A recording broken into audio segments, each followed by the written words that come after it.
Welcome to your in-depth weekly horoscope for week commencing the 15th of June for the Sun or the Ascendant. If you've yet to subscribe to my channel, I'd be honoured if you did so now. Please click or tap on the bell notification symbol. Also, you can chat to me daily on Twitter at Horoscope Ace directly, or you can join Elisa and I for our daily astrology and tarot show, which is proving hugely popular by seeing the playlist beneath this video. You can also grab yourself your free daily horoscope every single day of the week. This week is a time of transition. We've had a huge welter of Gemini energy. It's going to continue because for most of this week, the Sun is still in Gemini. The North Node continues in the sign of Gemini for some months. And of course, Venus, the planet of relating, because of its retrograde, is going to be in Gemini through to the 7th of August. So the Gemini season is not completely at a close, but we are going to see a shift of emphasis. This begins with Mercury in the sign of Cancer going into retrograde on Thursday. Now, it's not going to emerge from retrograde until the 12th of July. Now, all the usual cautionary notes apply. You know, check your emails, your documentation, anything you're purchasing. Scrutinize it in a very precise way. If you're booking anything, relying on tickets or automation or technology, again, there can be the potential for some glitches. But also there can be cross wires. And of course, Cancer is about emotions, and Mercury is not at its best in this sign. It's a 10-week transit, so it's huge.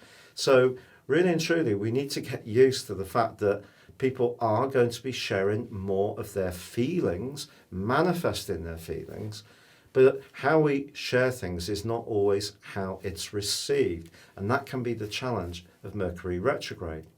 But with the Sun moving on Saturday into Cancer and the stunning solar eclipse, which occurs on Sunday, that's going to provide a backdrop of energy for 6 long months. So what does this all mean? Well, I think the Gemini energy is still continuing to encourage us to stay connected. And in our response to COVID, that could happen more from technology.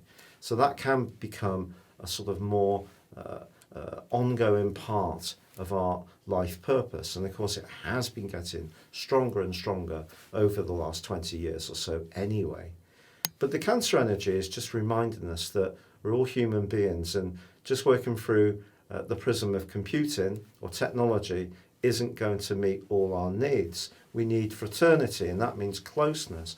Cancer is governed by the moon. It is a cardinal sign. That means it's a leader, but of course it's also the element of water. So having Mercury going backwards here suggests there may be times when our thoughts are dominated by emotional issues, but it can be more difficult to share exactly how we feel.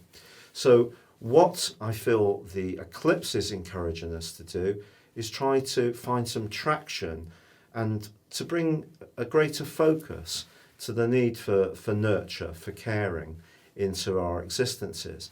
But there is a catch on this eclipse, and that is that it's forging a really tricky angle to Saturn, the planet of structure. So that's in the cool, detached sign of Aquarius. But it can act as a bit of a counterpoint, if you like, to the more emotional energy that the Cancer eclipse can bring. But I think essentially we are going to have a period of time where some people are going to conform to what we need more, to the wider needs of society, and some people are going to want to break out. Now, if you want to get the inside track on this, please check out my solar eclipse video. I'll put the link for this underneath this one. But in terms of this week's particular events, I think if you have been trying to manifest something, an idea, and you want to form it up into something more substantive, this is a great opportunity. There's no doubt about that. But it has to work in a feeling sense. It can't just be an idea that's ventilated only through the element of air. So it has to have structure, it has to be workable. And that's what the Cancer energy is really asking us to address. But if you are wanting to link up with people that are close to you, or think about our family affairs, or moving, I think it is obvious at this time that we could encounter some headwinds. I think there's going to be things to do with the oceans, rivers, waterways. Perhaps we're going to see a drought. Perhaps we're going to see an excess of rain that we're not expecting. But anything to do with travel or communications can definitely be affected by the more emotional and, some would say, subjective transit of Mercury through the sign of Cancer. But stay with me for your individual forecast for each zodiac sign. Your specific forecast, Aquarius, shows the Sun, Venus, and the North Node starting this week. In the case of the Sun, still in your sector of passions, of love, of the things that we really want to enjoy in life. But the Sun is in a obtuse angle with Jupiter and Pluto.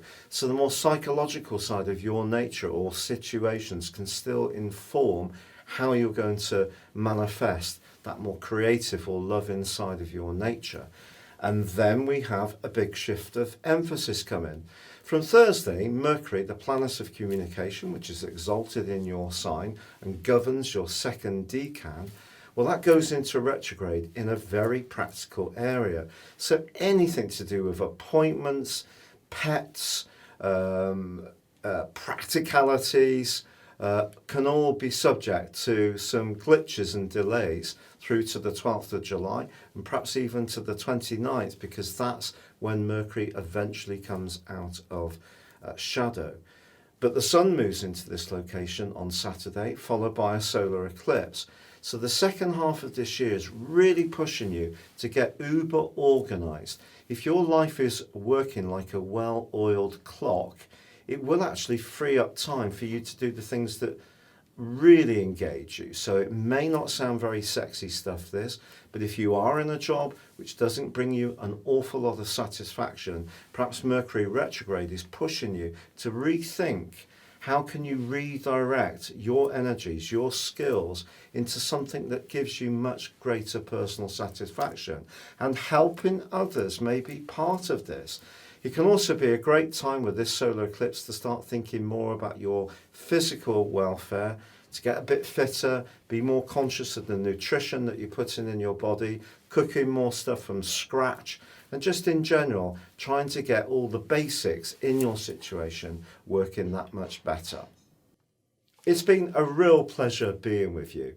If you'd like to ascend above your zodiac sign and embrace real astrology, please check out my written reports beneath this video. You can grab yourself a combination of 12-month forecast, character analysis for 30% off and gain so many insights above just what zodiac sign you are.